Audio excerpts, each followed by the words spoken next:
90 দশকের জনপ্রিয় নায়ক সালমান শাহকে হারানোর 28 বছর আজ। বাংলাদেশি চলচ্চিত্রের জনপ্রিয় অভিনেতা ও ফ্যাশন আইকন ছিলেন সালমান শাহ।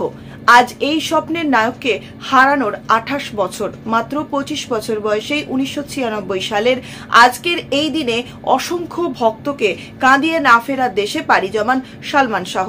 1996 সালের আজকের এই দিনে ঢাকার ইস্কাটনের বাসায় সালমান শাহর রহস্যজনক মৃত্যু হয়।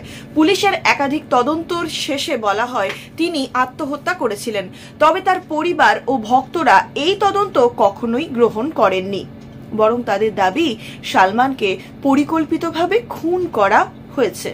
তার মৃত্যুর প্রকৃত রহস্য আজও উদ্ঘাটিত হয়নি। বলা হয় সালমান শাহ ছিলেন কালোত্তীর্ণ নায়ক।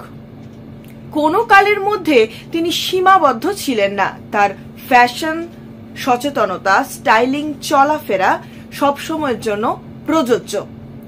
ভক্তদের চোখে তিনি ছিলেন স্বপ্নের একজন নায়ক। 1985 সালে বিটিভিতে মইনুল আহসান সাবেরের লেখা ধারাবাহিক নাটক পাথর সময় এর একটি চরিত্রে অভিনয়ের মাধ্যমে শিশু শিল্পী হিসেবে সালমান শাহর কেরিয়ার শুরু হয়। পরবর্তীতে অভিনয় করেছেন বেশ কিছু টিভি নাটক ও বিজ্ঞাপনে। 1993 সালে সোহানুর রহমান সোহান পরিচালিত কেয়ামত থেকে কেয়ামত সিনেমার মধ্যে দিয়ে বড় পর্দায় অভিষেক ঘটে অমর এই নায়কের। এতে তার নায়িকা ছিলেন মৌসুমী। প্রথম সিনেমাতেই দর্শকদের মন জয় করে নেন সালমান।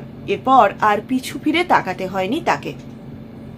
1996 সাল পর্যন্ত মাত্র 3 বছরে সালমান শাহ অভিনয় করেছেন 27টি সিনেমায়।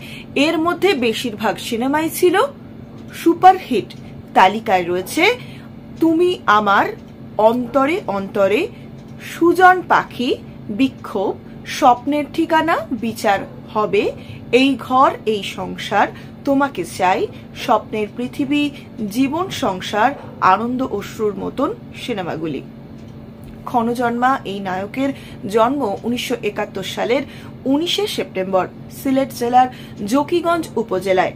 তার পিতার নাম কমর উদ্দিন চৌধুরী ও মাতা নীলা চৌধুরী। সালমানের নানান পূর্ব পাকিস্তানের প্রথম চলচ্চিত্র মুখ ও মুখোশে অভিনয় করেছিলেন।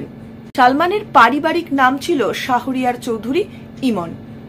বাবা কমর চৌধুরী বা কমর উদ্দিন চৌধুরী, এছাড়া মা হলেন নীলা চৌধুরী। 2 ভাইয়ের মধ্যে সালমান বড় ছিলেন। ছোটবেলায় তিনি ছিলেন কণ্ঠশিল্পী। ইমন নামে অভিনয় জীবন শুরু হয় বিটিভিতে শিশু শিল্পী হিসেবে। 1986 সালে ছায়ানট থেকে পল্লী গীতিতে পাশ করেছিলেন তিনি। সালমান শাহ চলে গেছেন 2 যুগের বেশি সময় হয়ে গেছে।